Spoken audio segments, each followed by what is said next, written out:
Welcome friends. આજે આપણે એક નવા વિષયની ચર્ચા કરીશું અને એવો વિષય કે જે અત્યારે ચર્ચામાં છે અને ખૂબ જ ચાલી રહ્યો છે, એટલે કે એડવોકેટ્સ એક્ટ. એમાં સરકાર બદલાવ લાવવા જઈ રહી છે. તો એ બાબતે દેશભરના વકીલોએ ખૂબ જ વિરોધ નોંધાવ્યો અને સરકારને હાલ પૂરતો એ કાયદો જે છે, જે એમેન્ડમેન્ટ છે, એને મુલતવી રાખવું પડ્યું છે અને એ ડ્રાફ્ટ જે છે એ ભવિષ્યમાં એના સુધારા વધારા સાથે પાસ થશે. તો એડવોકેટ્સ એક્ટ શું છે અને ટૂંકમાં આપણે એડવોકેટ એક્ટ સમજવું હોય તો એમાં કઈ કઈ બાબતોનો ઉલ્લેખ છે, તો આપણે ટૂંકમાં ફ્લાઇંગ વ્યૂથી આપણે એડવોકેટ એક્ટને સમજીએ. તો એડવોકેટ એક્ટ જે છે એમાં ટોટલ 7 ચેપ્ટર છે, 7 પાર્ટ છે અને એ 7 પાર્ટની અંદર 60 સેક્શનો મૂળ છે અને 24 સબ સેક્શન છે. એમ કરીને 84 ટોટલ સેક્શન્સ છે. એડવોકેટ્સ એક્ટ 1961 માં ટોટલ 7 ચેપ્ટર છે અને 84 કલમો છે. એમાં મૂળ સેક્શન 60 છે અને 24 સબ સેક્શન્સ છે. હવે 7 ચેપ્ટરમાં કયા ચેપ્ટરમાં શું શું આપવામાં આવેલું છે એ ટૂંકમાં આપણે ચર્ચા કરી લઈએ. પછી આપણે નેક્સ્ટ વિડીયોમાં ડિટેલ વિડીયો લઈશું, જેમાં દરેક સેક્શનમાં કઈ કઈ વસ્તુનો ઉલ્લેખ કરેલો છે એ આપણે ડિટેલ વિડીયોમાં લઈશું. આપણે આ ફ્લાઇંગ વિડીયોમાં ટૂંકમાં ઉપર છેલ્લું આપણે આ બાબતનું જ્ઞાન મેળવીશું. તો સૌપ્રથમ એડવોકેટ એક્ટ 1961 માં પ્રથમ ચેપ્ટર જે છે એમાં માત્ર 2 જ કલમો છે. એમાં પ્રારંભિક માહિતી આપવામાં આવેલી છે કે તેમાં શોર્ટ ટાઇટલ, ટૂંકી સંજ્ઞાઓ, પછી એમાં ડેફિનેશન્સ કે ભાઈ અલગ અલગ શબ્દોની ડેફિનેશન્સ એટલે કે વ્યાખ્યાઓ આપવામાં આવેલી છે. આ પ્રથમ ચેપ્ટરમાં છે. બીજું ચેપ્ટર જે છે એમાં 3 થી 15 કલમો આપવામાં આવેલી છે.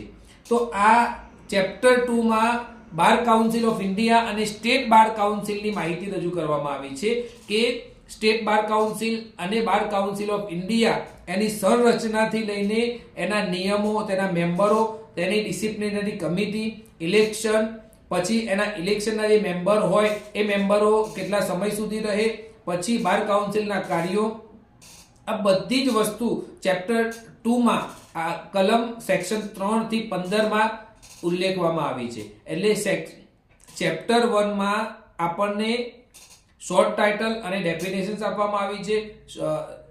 ચેપ્ટર 2 માં આપણને બાર કાઉન્સિલ ઓફ ઇન્ડિયા અને દરેક રાજ્યની સ્ટેટ બાર કાઉન્સિલ જે છે એના નિયમો અને એના બાબતની માહિતી આપવામાં આવી છે.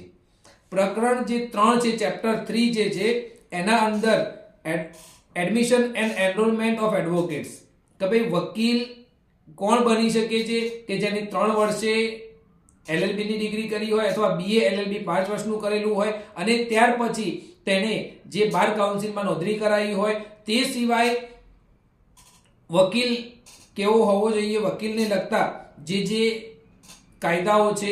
પછી સુપ્રીમ કોર્ટમાં કોઈ વકીલ પ્રેક્ટિસ કરતો હોય તો સુપ્રીમ કોર્ટમાં કયા પ્રકારનો વકીલ પ્રેક્ટિસ કરી શકે છે એની પણ ધારાધોરણો અહીંયા રજૂ કરેલા છે. ટૂંકમાં ચેપ્ટર 3 માં વકીલને લગતું જે માહિતી છે એ અહીં આપવામાં આવેલી છે.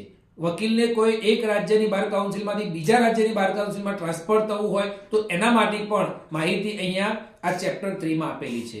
ચેપ્ટર 4 માં વ્યવસાય કરવાનો અધિકાર, રાઇટ ટુ પ્રેક્ટિસ, એટલે કે વકીલને વકીલાતનો વ્યવસાય કરવાનો અધિકાર છે. કોર્ટમાં પોતાના અસીલને પેશ કરવાનો, એના વતીથી બોલવાનો અધિકાર છે. અને વકીલ કોઈ વ્યવસાય નથી, વકીલ કોઈ નોકરિયાત નથી. વકીલ A officer of the court છે, તે કોર્ટનો ઓફિસર છે અને કોર્ટમાં તે ખોલીને પોતાની જે વાત છે એ રજૂ કરી શકે છે. કોર્ટમાં બીજી કોઈ વ્યક્તિને બોલવાનો મોકો આપતા પહેલા વકીલને પોતાની વાત મૂકવા માટેનો ચાન્સ પ્રથમ આપવામાં આવે છે. આ વકીલની કોર્ટની અંદર જે છે એ એની પ્રેસ્ટીજ છે, પ્રતિષ્ઠા છે. તો પ્રાયોરિટી ઓફ હિયર, વકીલને કોર્ટમાં પ્રથમ સાંભળવાની જે પ્રાયોરિટી આપવામાં આવે છે. તો ચેપ્ટર 4 માં વ્યવસાય કરવાનો જે વકીલનો અધિકાર છે તે બાબતની રજૂઆત કરવામાં આવી છે અને એમાં 29 થી 34 સેક્શન્સ આપવામાં આવેલી છે. ત્યાર પછી ચેપ્ટર 5 માં કન્ડક્ટ ઓફ એડવોકેટ્સ, એડવોકેટની જે વર્તણૂક છે એ વર્તણૂક બાબતના નિયમો બનાવેલા છે કે અગર વકીલ કયા પ્રકારના વર્તન કરે તો એને મિસકન્ડક્ટમાં ગણવામાં આવે છે, અને એ મિસકન્ડક્ટ જો કરે તો તેના ઉપર કયા પ્રકારની એક્શન લેવામાં આવે છે. વકીલની સનદ અમુક સમય સુધી રદ કરવામાં માટેના પણ પગલાં લેવામાં આવે છે, વકીલ ઉપર અમુક દંડ કરવાના પગલાં પણ લેવામાં આવે છે, અથવા કાયમી ધોરણ માટે પણ વકીલની સનદ રદ થઈ શકે એ પ્રમાણેની ઉલ્લેખ અહીં આ પ્રકરણ 5માં કન્ડક્ટ ઓફ એડવોકેટ્સ આ વિભાગમાં દર્શાવવામાં આવેલું છે. તો આ પ્રકરણ જે 5 છે કન્ડક્ટ ઓફ એડવોકેટ્સ, એ 35 થી 44 કલમો આની અંદર આપવામાં આવેલી છે. ત્યારબાદ ચેપ્ટર 6 છઠ્ઠા નંબરના ચેપ્ટરમાં 45 થી 52 સેક્શન્સ આપવામાં આવેલી છે.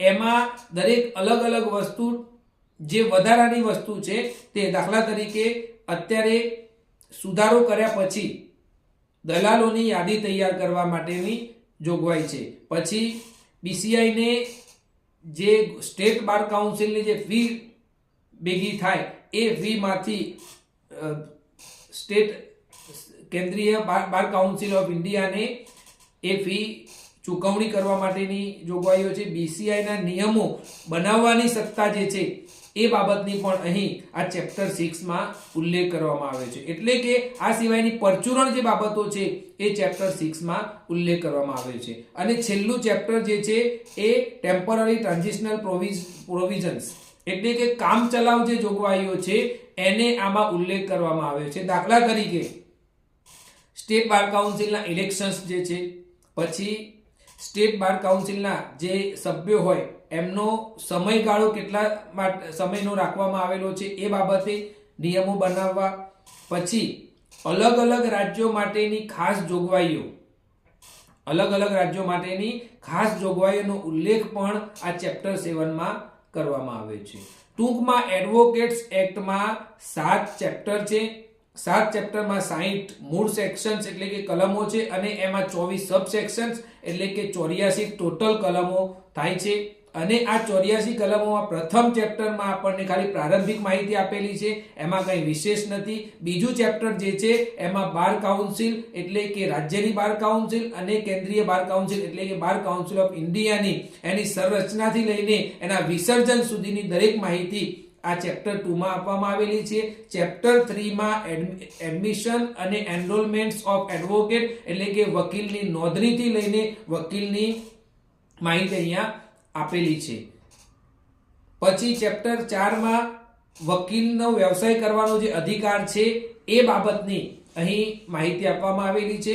ચેપ્ટર 5માં વકીલ જે વર્તણૂક કરે છે એ વર્તણૂક એ મિસકન્ડક્ટમાં આવે છે કે કન્ડક્ટમાં આવે છે એ બાબતની નિયમો જે છે એ ચેપ્ટર 5માં આપેલા છે. ચેપ્ટર 6માં પરચુરણ બાબતો આપેલી છે કે જેમાં નવી નિયમ પ્રમાણે જે દલાલોની યાદી તૈયાર કરવી, એ સિવાય અનેક અલગ અલગ પ્રકારના જે માહિતી છે એ કાયદા અહીંયા સેક્શન્સમાં આપવામાં આવે છે. ચેપ્ટર 7માં ટેમ્પરરી એટલે કામચલાઉ જોગવાઈઓની માહિતી અહીંયા ચેપ્ટર 7માં આપવામાં આવેલી છે. આ રીતે એડવોકેટ્સ એક્ટ 1961 ની આપણે ટૂંકમાં માહિતી મેળવી. હવે આ જ માહિતી આપણે સેક્શન વાઇઝ એક કલમ વાઇઝ આખી બુકની, આખી એડવોકેટ્સ એક્ટ 1960 ની જેટલી 84 કલમો છે એ દરેક કલમો શું કહેવા માંગે છે એ બાબતે આપણે ડિટેલ્ડ વિડીયોમાં માહિતી મેળવીશું, અને એ બાબતનો હું આપને એક મુદ્દાનો એની જજમેન્ટ સાથે અભ્યાસ કરાવી